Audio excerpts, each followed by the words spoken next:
Genesis 41. After 2 whole years Pharaoh dreamed that he was standing by the Nile, and behold, there came up out of the Nile 7 cows, attractive and plump, and they fed in the reed grass. And behold, 7 other cows, ugly and thin, came up out of the Nile after them, and stood by the other cows on the bank of the Nile. And the ugly thin cows ate up the 7 attractive plump cows. And Pharaoh awoke. And he fell asleep and dreamed a second time. And behold, 7 ears of grain, plump and good, were growing on one stalk.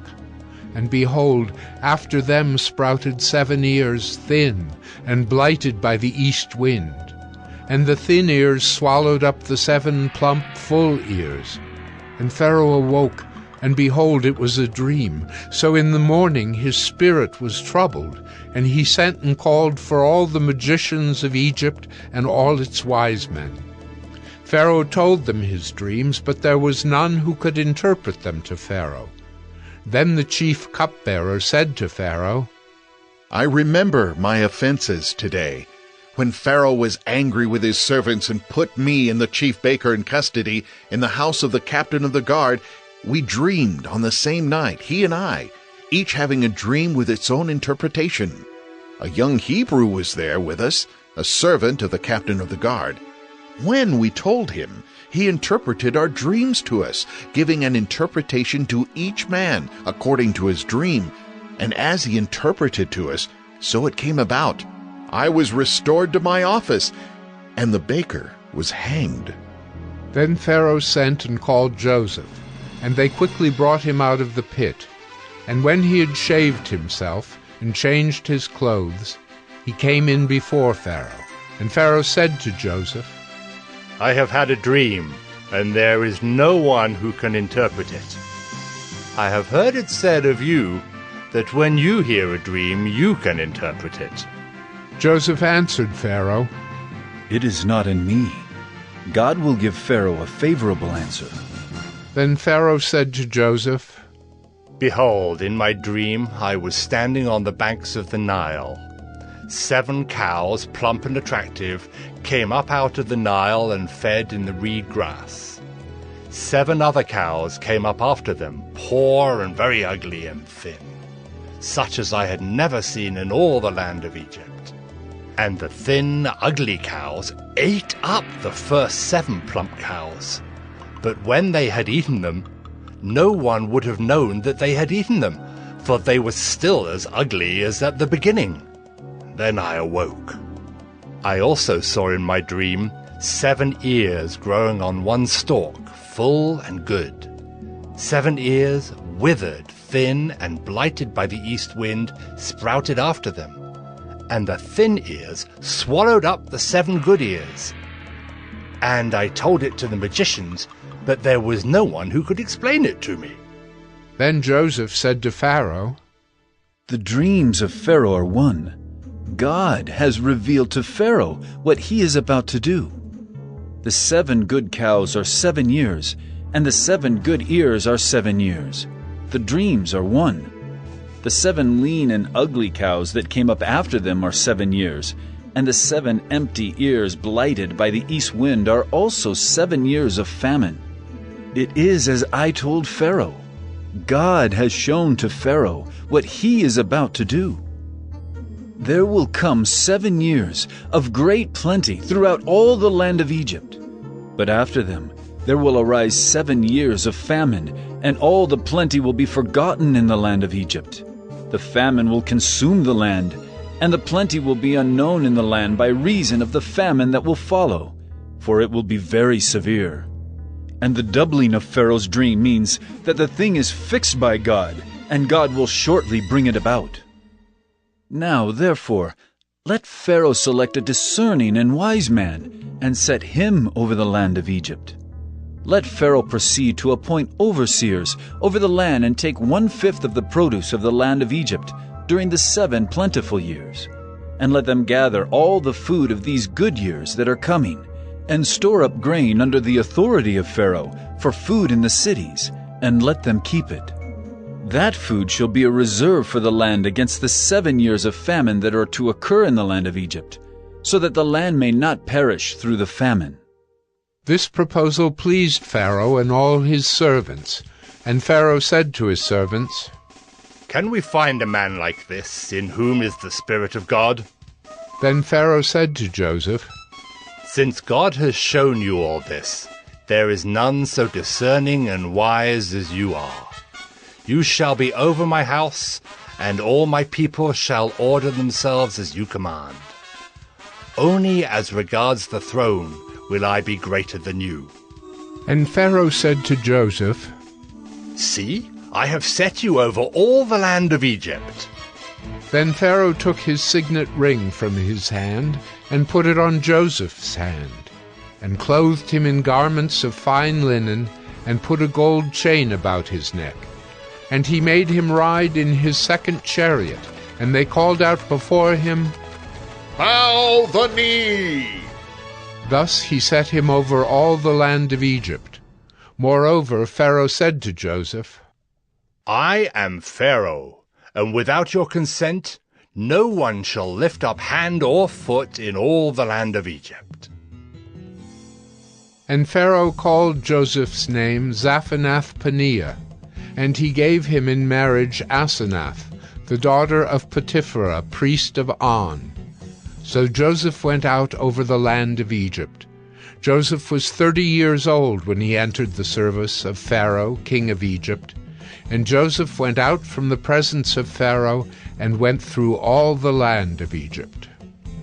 During the 7 plentiful years the earth produced abundantly, and he gathered up all the food of these 7 years, which occurred in the land of Egypt, and put the food in the cities. He put in every city the food from the fields around it.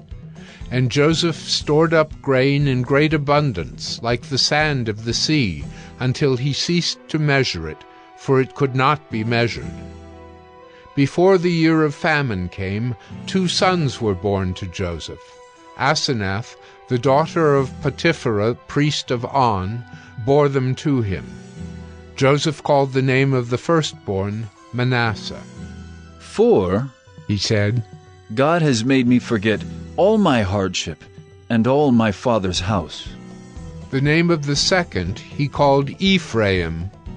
"For God has made me fruitful in the land of my affliction." The 7 years of plenty that occurred in the land of Egypt came to an end, and the 7 years of famine began to come, as Joseph had said.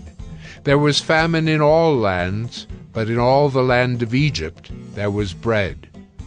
When all the land of Egypt was famished, the people cried to Pharaoh for bread. Pharaoh said to all the Egyptians, "Go to Joseph. What he says to you, do." So when the famine had spread over all the land, Joseph opened all the storehouses and sold to the Egyptians, for the famine was severe in the land of Egypt. Moreover, all the earth came to Egypt to Joseph to buy grain, because the famine was severe over all the earth. Genesis 42.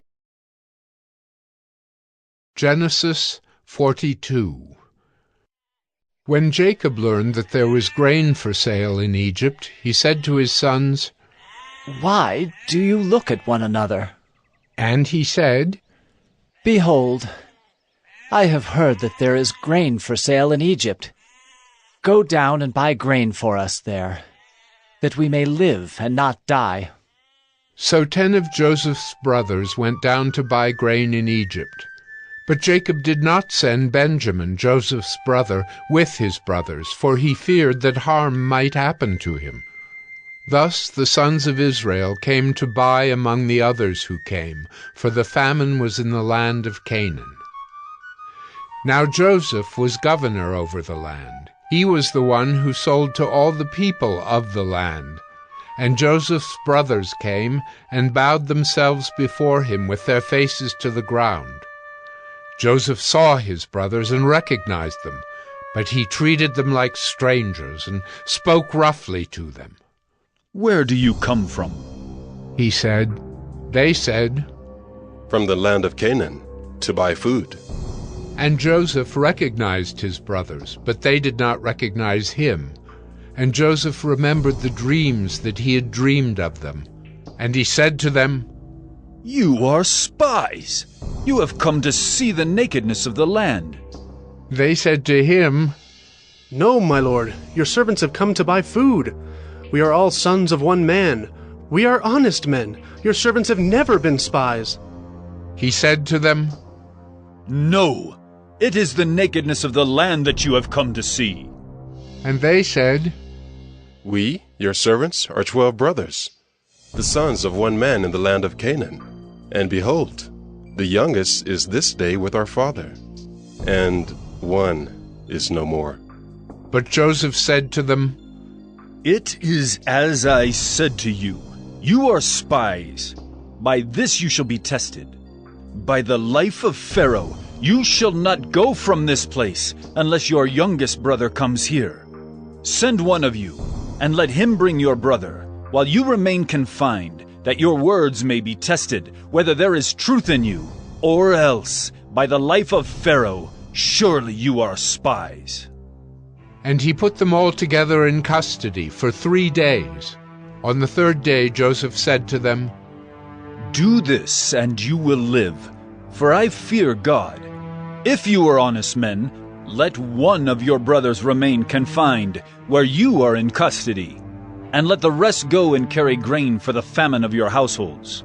And bring your youngest brother to me, so your words will be verified, and you shall not die." And they did so. Then they said to one another, "In truth we are guilty concerning our brother, in that we saw the distress of his soul, when he begged us and we did not listen. That is why this distress has come upon us." And Reuben answered them, "Did I not tell you not to sin against the boy? But you did not listen. So now there comes a reckoning for his blood." They did not know that Joseph understood them, for there was an interpreter between them. Then he turned away from them and wept. And he returned to them and spoke to them.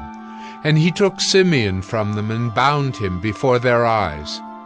And Joseph gave orders to fill their bags with grain, and to replace every man's money in his sack, and to give them provisions for the journey. This was done for them. Then they loaded their donkeys with their grain and departed. And as one of them opened his sack to give his donkey fodder at the lodging place, he saw his money in the mouth of his sack. He said to his brothers, "My money has been put back. Here it is in the mouth of my sack." At this their hearts failed them, and they turned trembling to one another, saying, "What is this that God has done to us?" When they came to Jacob their father in the land of Canaan, they told him all that had happened to them, saying, "The man, the lord of the land, spoke roughly to us and took us to be spies of the land. But we said to him, 'We are honest men. We have never been spies. We are 12 brothers, sons of our father. One is no more, and the youngest is this day with our father in the land of Canaan.' Then the man, the lord of the land, said to us, 'By this I shall know that you are honest men. Leave one of your brothers with me, and take grain for the famine of your households, and go your way. Bring your youngest brother to me. Then I shall know that you are not spies, but honest men, and I will deliver your brother to you, and you shall trade in the land.' As they emptied their sacks, behold, every man's bundle of money was in his sack. And when they and their father saw their bundles of money, they were afraid. And Jacob their father said to them, "You have bereaved me of my children. Joseph is no more, and Simeon is no more. And now you would take Benjamin? All this has come against me." Then Reuben said to his father, "Kill my 2 sons if I do not bring him back to you. Put him in my hands, and I will bring him back to you."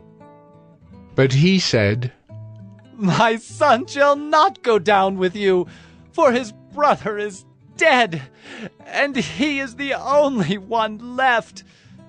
If harm should happen to him on the journey that you are to make, you would bring down my gray hairs with sorrow to Sheol.